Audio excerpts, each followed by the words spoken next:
Hi, I'm Ray and this is TinyTableGames. Thank you very much for clicking on the video.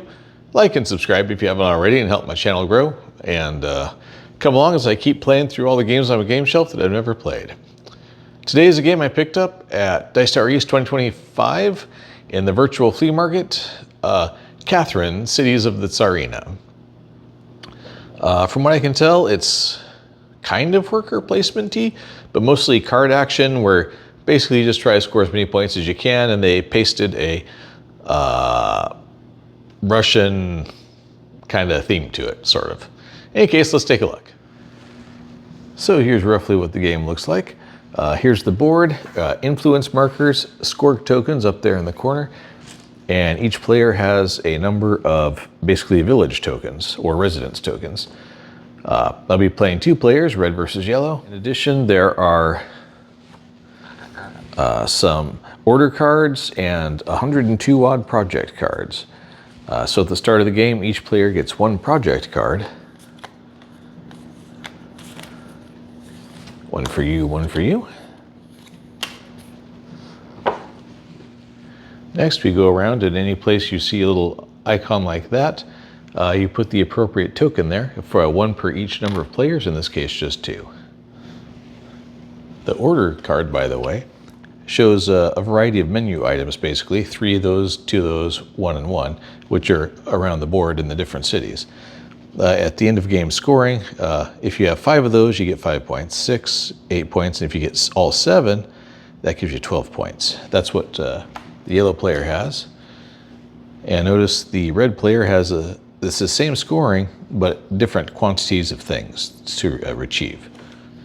So at the start of the game, each player gets dealt 6 cards. And you have 2 imaginary rows, basically. Your action row and your activation row. Each card has a color and various items at the top of it. Could be cities, could be cannons, could be various items and books and whatnot, also all sorts of things. And on the bottom, it's got an action and a bonus.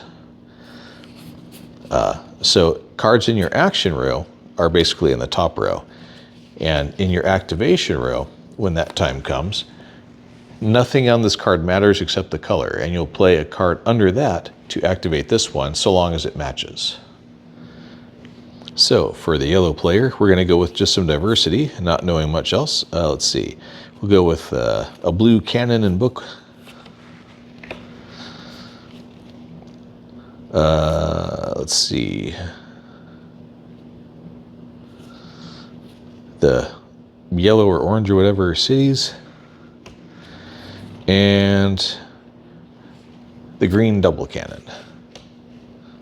So we'll play this one.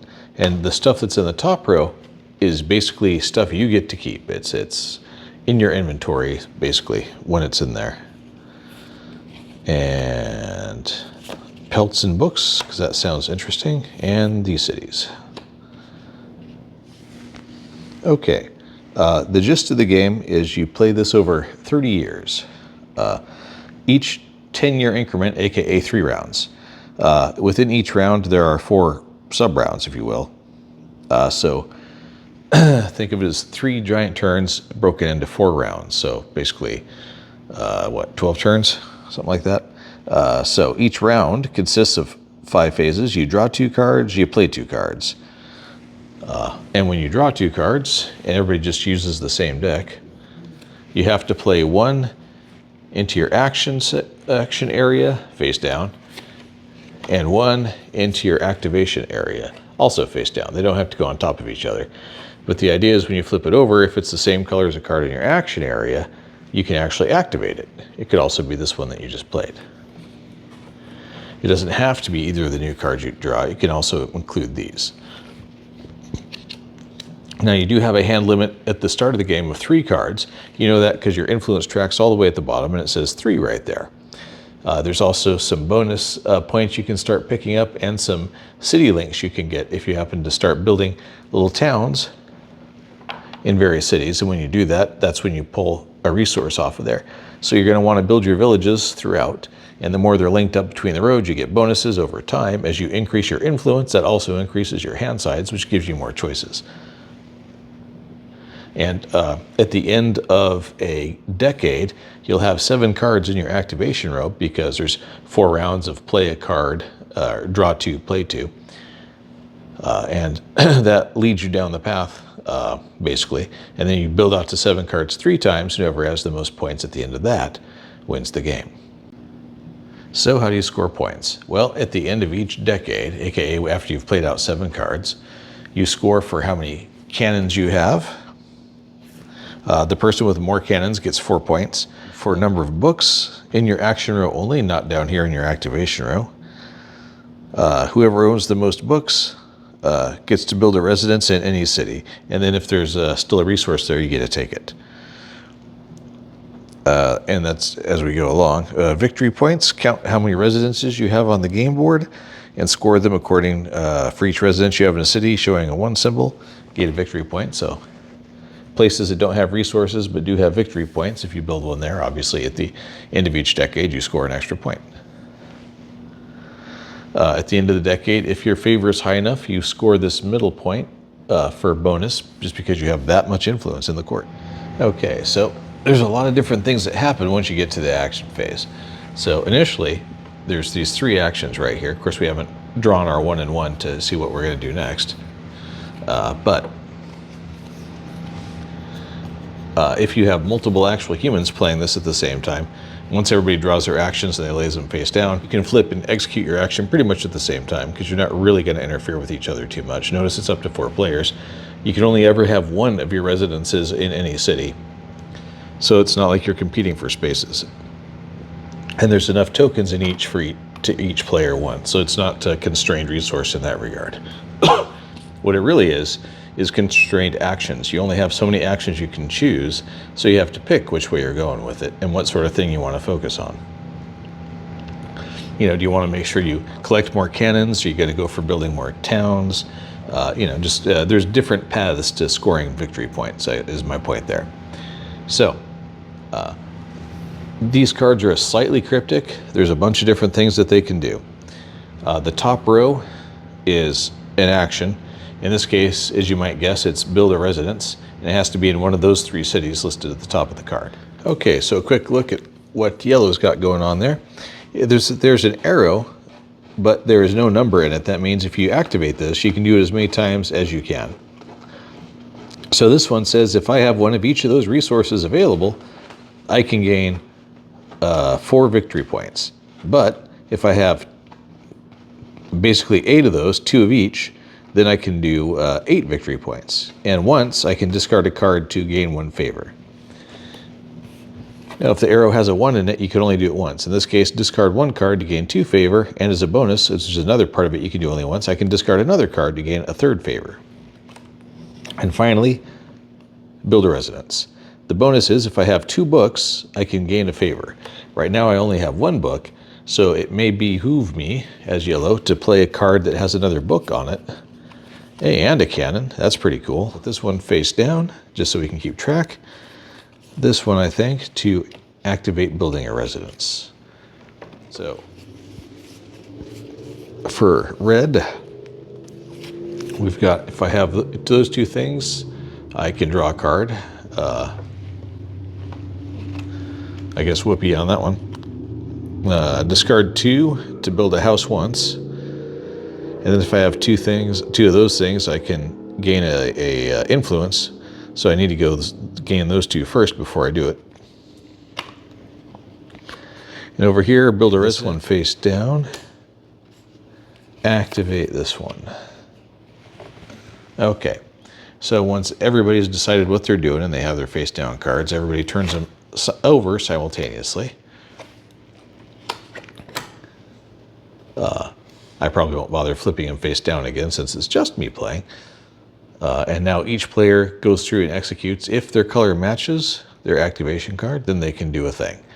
So, yellow gets to build a residence. I think we'll go here so we can gain 1 resource. And the resource you just hang on to the whole game. You don't have to spend it. It just sits in your pile, so to speak. And if we have 2 books, which we do, we gain 1 influence. So we go up, which increases our hand size from 3 to 4, which is nice. Now over here for red,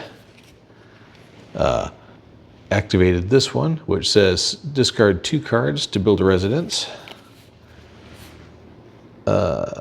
So we will. So we'll go in Novorossiya. So that gives us an influence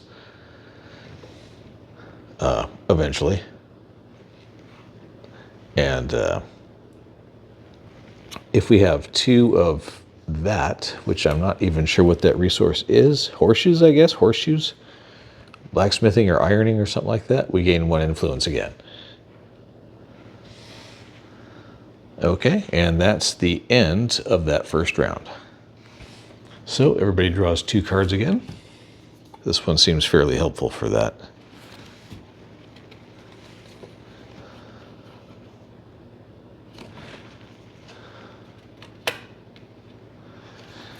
And I think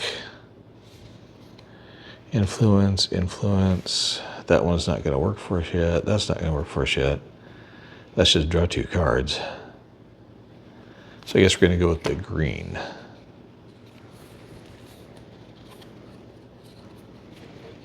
So we'll do that. This one. Okay, so activating yellow. Activated this one, so discard a card for 2 influence. And we will discard this green one to gain 2 influence. And if at an option, we can discard 1 more card to gain more influence. And we will. We'll discard this blue one because the blue one is have 1 of each resource to gain 4 victory points, and we just don't have that right now. So instead we're picking up another influence. Okay, and over here we're activating this blue card, which is subtract 2 or discard 2 to build a house. Let's see. We've already used a green one, so we'll toss our greens because we don't have any another green one to activate at the moment. To build another residence and keep that chain going. So 2 cards for yellow. Let's see, we get our 3-book bonus now. So we'll throw this one down, and it gives us a cannon too. And that's always nice. Hang on to these 2 yellow ones to activate other stuff, I think. And over here for red, drawing 2 cards and adding it to their what's left of their hand, which is not huge at this point. We'll put this one down because we don't have many of whatever that resource is. I'm not honestly sure. Build a house. Oh, no, we won't, because if we want to discard 2 to score more points, first we need to draw cards. So we will activate this one. So over to player 1 here, doing their activation, they draw 2 cards. And if they have 3 books, 1, 2, 3, they gain 2 influence.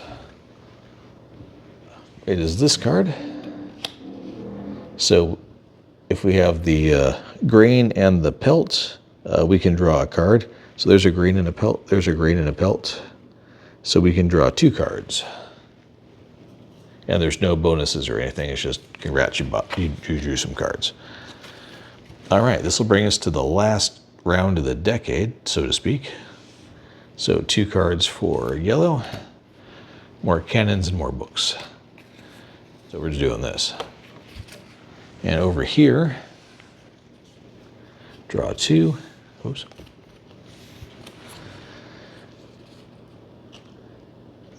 Well, those are pretty straightforward, but we'll try the building. So building, and we'll even activate it. Okay, so over to yellow, who just scores 3 victory points.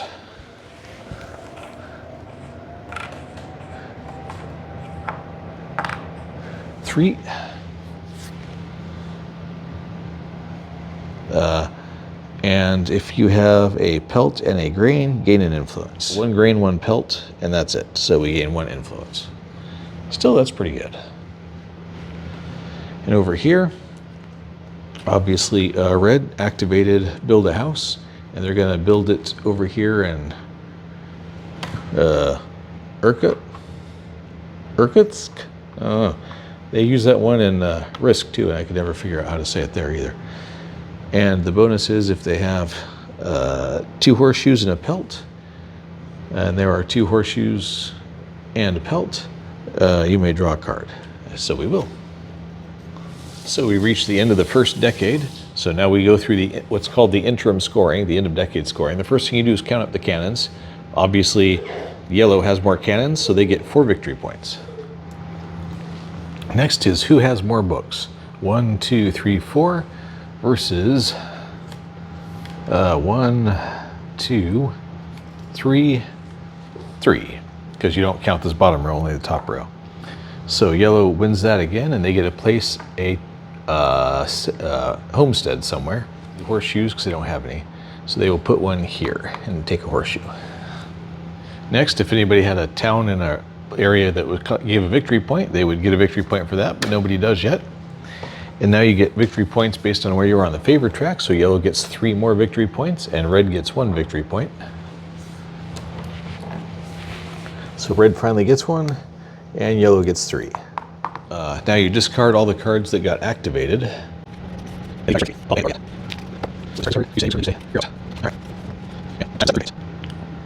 So 2 cards for the yellow player, in addition to their existing hand.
Now we go through the thing. Who's got more cannons? 1, 2, 3. 1, 2, 3. So it's tied. In the case of a tie, everybody gets 2 victory points, which seems, you know, okay, whatever. Books. Whoever has the most books. 1, 2, 3, 4, 5, 6 versus 1, 2. Wow. So yellow gets to build another location. And I think they will build it here. So they can take a green sack. Since obviously the more of these you have, the less you have to worry about that card having the stat on it. Favored track points. Red picks up 2 and yellow picks up 3. So 1, 2, 3. And 1, 2. So far this seems kind of like a blowout, but I don't know, maybe something will change during final scoring.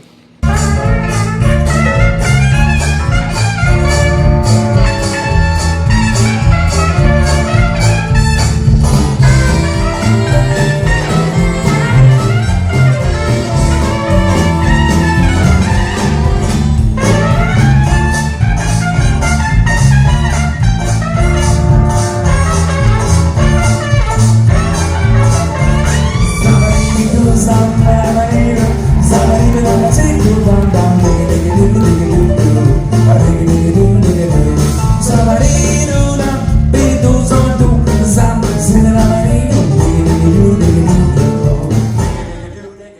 we do the interim scoring, then we do the final scoring. So first, cannons, 1, 2, 3 versus 1, 2, and the one down here on the end you can't see, 3.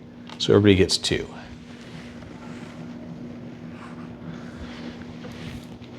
Next up, books. He's got more books again, yellow does. So he will yet again build another city and pick up an influence for doing it right there. And next up is victory points for any residents in a victory point area. So they both pick up 1 point for that. 51 to 11, closing the gap. Victory points on the favor track. Red picks up 2. Yellow picks up 3. Clean up the ones you used. Looking at what's left, we go to final scoring. Leftover cards in hand, player 1 has none, player 2 has 3, so they gain 3 victory points.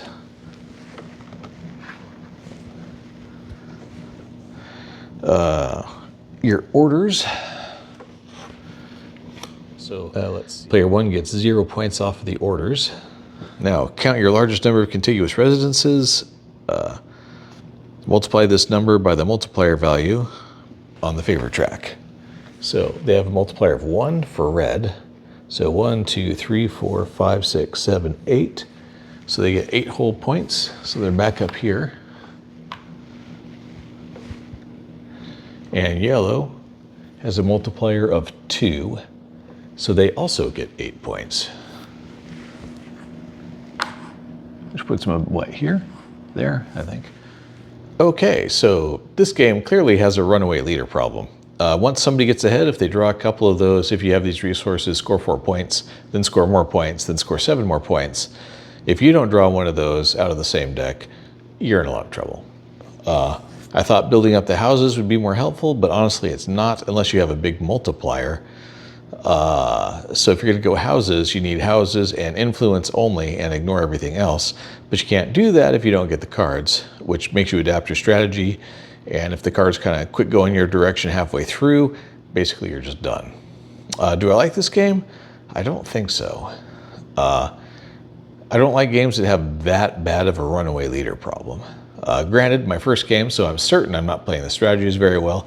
There may be another layer to this, I don't know, but it doesn't feel like it. And I don't think I'll be keeping it. I don't recommend this one. The concept is interesting, but in the end, it's kind of much too runaway. Once somebody starts to get a lead on it, I don't know that there's much you can do about it, even though there's no take that at all in this game, because everybody's basically doing multiplayer solo. Yeah, it's just, once somebody gets a good rhythm going, it's really hard to catch them, not unlike Everdell, in my opinion. Anyway, I'm Ray, this is TinyTableGames. Thank you very much for watching, and I'll catch you next time.